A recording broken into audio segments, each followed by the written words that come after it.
просто простыл. Вот так думают каждый 8 из 10 владельцев.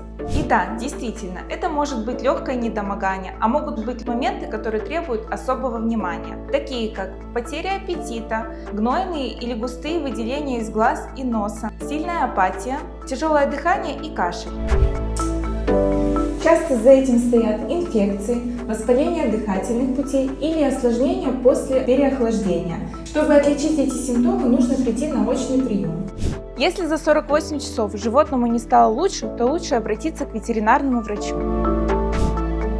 Для более точной диагностики врач назначит ряд лабораторных и диагностических назначений. Лучше приехать и услышать, что все хорошо, чем жалеть, что подождали. С любовью к вашим питомцам, ветеринарная клиника Тировед.